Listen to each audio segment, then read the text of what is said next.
Hey, what's up, everybody? Welcome back to Kickin' Bass TV. It's been a couple of weeks since we posted anything on the channel. I've been sick for a little while. Actually got sick while we were up in Granby during the tournament, but we hit the 700 subscriber mark over this last weekend, and to show my appreciation for all your guys' continued support, wanted to do another giveaway. So what we're gonna do at the end of the video, we're gonna give away another pair of those awesome Bass Dash fishing waders, some apparel, some custom baits. So do me a favor, hit that subscribe button and stay tuned to the end of the video to see how you can get entered into this week's giveaway.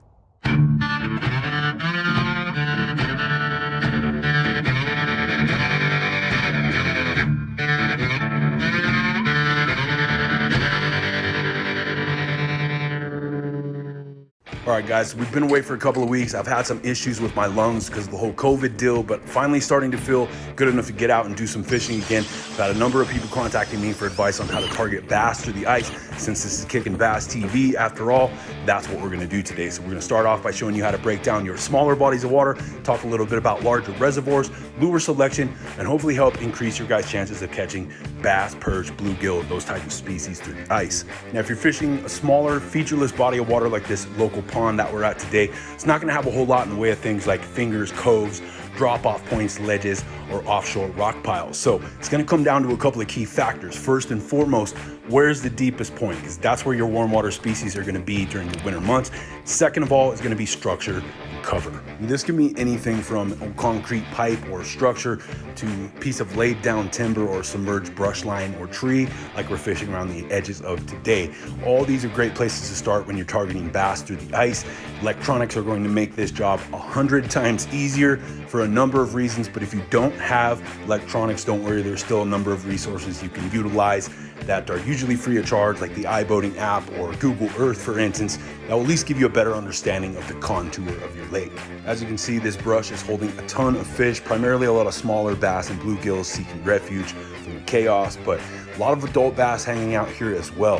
And they're not only looking to guard their young, but for opportunities to feed on fish like those bluegill that provide a nice hearty snack without having to feed so often during the day, during a time of the year where their metabolism is completely slowed down and they're not looking to expend that much energy. So when it comes to larger bodies of water, your highland reservoirs, things like that, it's gonna take a little bit more time to find them and cover water, but same basic set of rules is going to apply. Look for those anomalies, those offshore rock piles, humps, ledges, drop-off points, those channels. All those things are great places to start, regardless of the size of your body of water, and you just have to stick to it. Once you find them, generally you're going to consistently catch them. Like I said, it's going to be a numbers game. There are going to be times where you catch a ton of these first year class here. They're stupid, they're aggressive, and they're feeding a ton during their first year of life, primarily because the adults are allowing them to, so they have better chances of survival in their first year, especially during the winter months, but also because those adult bass are just a little bit smarter, been around longer, they've seen it all, and it's all about presentation. Which brings us to the newest bait in our lineup over at Kickin' Bass Custom Baits, and that's a new 1/2-inch mini maggot. It's essentially an artificial wax worm, great for targeting multiple species through the ice or open water. We gave a ton of these away at this year's kickoff party, and we've had a great response. We've seen people catching everything from bass to bluegill to walleye, perch, even a couple of catfish and carp being caught. Now, what we want to do today, since we're targeting bass specifically, we made up a nice bold red color because, as we've talked about in previous videos before, the anatomy and the makeup of the cone in the eye of the bass are specifically designed to respond to colors red and green more than any color in the spectrum. And it's not only a great color for catching bass, it's great when you're targeting fish like perch, which can be notoriously tough to catch through the ice. But as you can see, we did end up catching a handful of smaller perch. Now, unfortunately, they don't tend to get very large in this particular body of water because they're a main source of food for all the bass in this lake.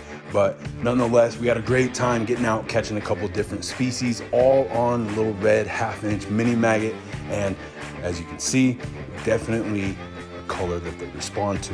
Finally, right here, after a couple solid hours on the grind, we got absolutely hammered, and I knew we had something decent on the line. I wasn't sure if it was a bass or one of the giant carp that we've caught here in the past because it was putting up a hell of a fight. But for reference, that's an 8-inch auger hole that you're looking at right there, and you'll see as this fish surfaces here in a couple of seconds that it barely fit through the hole. As soon as I got it up, realized it was a nice big bass, immediately lipped her, pulled her up, and that's what it's all about. We put in the work today, stuck to the grind. We got us a nice 3.5, 4-pound bass, and we got it on that 1/2-inch red mini maggot that we shot. So whether you're fishing a larger body of water or a small local pond, use these simple techniques and guidelines that we talked about in today's video. Should greatly increase your chances of success when you're targeting warm water species like bass through the ice. And if you want to get your hands on some of those new 1/2-inch mini maggot baits, hit the link in the video description down below. That'll take you to the Kickin' Bass Custom Baits Instagram page where you guys can contact us there and place your order. Hopefully you guys enjoyed today's video. If you did, do me a favor, hit that like button down below. And if you want to enter this week's giveaway, there's 2 easy steps you have to follow. Number 1, hit subscribe. If you're not subscribed, you can't win. So make sure you subscribe to the channel if you haven't already. Number 2, leave us a comment down below. In next week's video, we're going to pick 3 winners from the comment section to give away these awesome Bass Dash fishing waders, apparel, and some custom baits. So until next time, guys, I appreciate all the continued support. I'm D with Kickin' Bass TV. Subscribe.